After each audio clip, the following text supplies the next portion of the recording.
everybody, KC0VI Tom here. Luke's around here somewhere. He chewed off his Apple tag off his collar again. I gotta figure what to do with that dummy. It's amazing how we can get that collar off. What we want to talk about today is temperature pressure monitoring systems for your trailer. A lot of the bigger rigs will have that built in. Comes with the trailer, RVs and your big Class A's. Some of your fifth wheels and tow trailers, you can get those add-ons. But for the smaller ones like my tab, it was kind of hard. Finally found one off Amazon. It comes with, right now I got it hooked up to a cell phone charger. It comes with the sensors. I got those on the rig already. A couple of nuts, because we got to take those sensors off to finalize the tire pressure. You got your little wrench to do it. Then one of these USB cigarette lighter butt plug style to run it. The Bronco does have a USB port in the center console, so I'll probably plug that into here.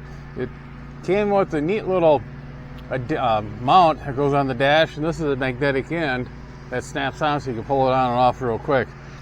Thing you want to do is to get the trailer in the shade, put the sensors on, check what the tire pressure is supposed to be. If I remember right, we'll check to make sure the tire pressure recommendation on this little trailer is like 60 pounds. And right now we're running about 47 pounds on each tire. We'll go over there and make sure you want to have them cool, because if you remember anything from high school chemistry class, we have certain laws. One, laws of perfect gases, I think it was called. They talk about how for every 1 degree Fahrenheit increase or decrease, gases will expand and contract at a known rate. Now we're talking pure gases.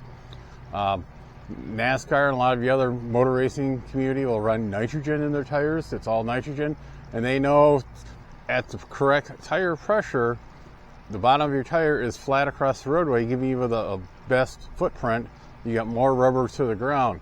If you're overinflated, it's kind of a dome-shaped tire, and you've got less tire on the road. If you're underinflated, now it's going in, it's more of a cup, and that's even less. And plus, since there's less surface area of the tire on the roadway and that tire is flexing, it'll actually heat up more. Then you got problems where it becomes too hot, and then the tire self-destructs. That's why you always want to make sure you start out with good tire pressure. And a lot of people say, well, I'm going to just buy a good tire gauge, and before each time I go out, I'm going to check the tire pressure. That happens maybe 2 or 3 trips out, then you get tired of it. That's why it's nice to have one of these automatic ones, so you just have to glance down and see what's going on. The nitrogen is in these tires. It's a salesman tactic. The salesman will tell you that the tire will not leak. Nitrogen will leak out. It's just a common gas. The air we breathe around us is like 78% nitrogen, 21% oxygen, and the rest is, so that couple of percentage point is just made up gases, different type of gases in the air. And when that heats up and cools off, we don't know how it's going to raise in pressure or decrease in pressure due to the fact that it's a bunch of different gases. So, enough science today. I just had somebody come up and down the road. I think they're thinking the greenhouse is open. I'm still getting people checking on that. Let's go over the rig, and we'll check what tire pressure with a good tire gauge and top them off, get them up to 60 pounds if I remember right. We'll put the units back on, see how we're reading, we'll go from there. Here is the tire label, and these are 205 75 14 tires, and I was wrong, 50 psi, not 60. Always important to check, make sure. Don't go off the gray matter, especially when you get old and senile like me. Here's the little device. It's just like an oversized valve stem cap. It's got a little Tyranid battery, and here is the sensor. We got 47 pounds on this side, and we got 49 pounds on the other side. 75 degrees and 77 degrees, not too bad.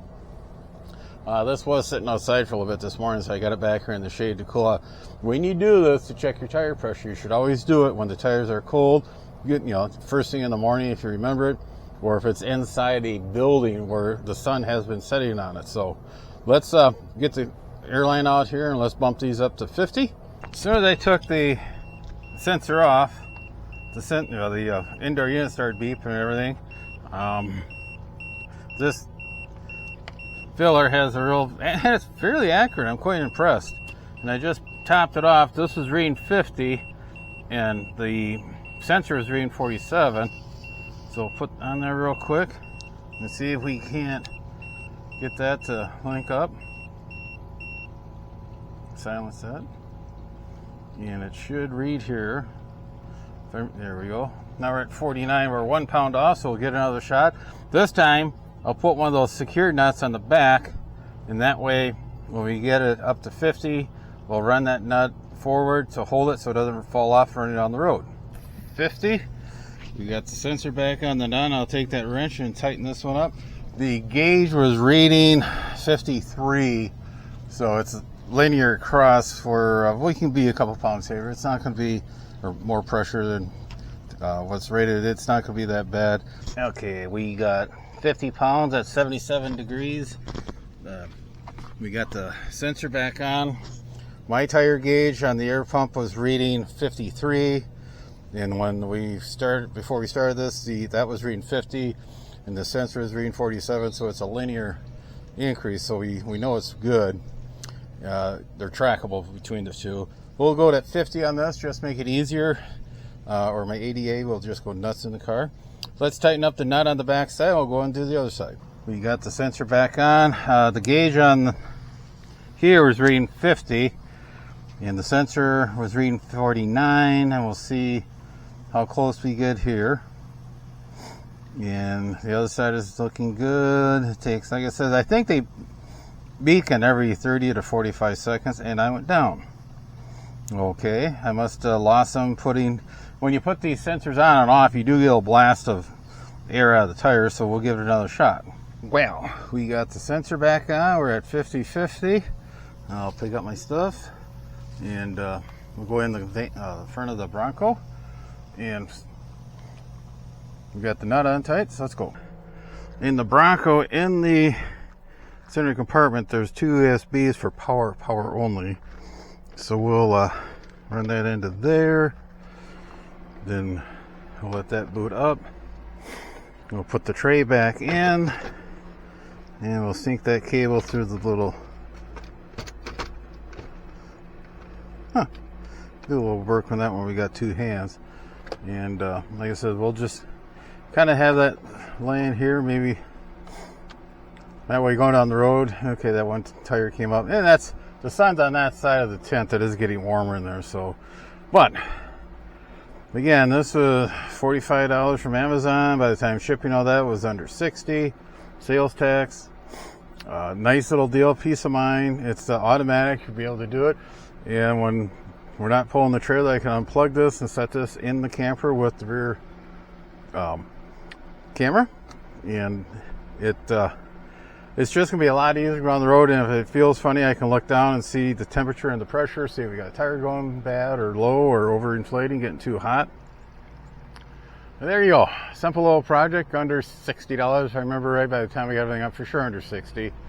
And like I said, it was like $45 from $49.99 from Amazon. Then you got sales tax and shipping. It was just over 50. I think it was like $54, $53 and some odd cents. Like I said, peace of mind going down the road. Just makes life a little easier when you're by yourself on the road. And you know, Duke can't figure out how to run a tire gauge, so we'll got to work on that, I guess. I still got to figure, why doesn't he like those Apple air tags? For his own good, I mean, just in case he runs off, I can track him down. But on that, I'm going to go off to the next project. And 7th year, everybody, stay safe. Be sure to tell your friends, neighbors, other hams. Subscribe, hit that bell to get notification when new videos come out. Add comments below. 7th year, everybody.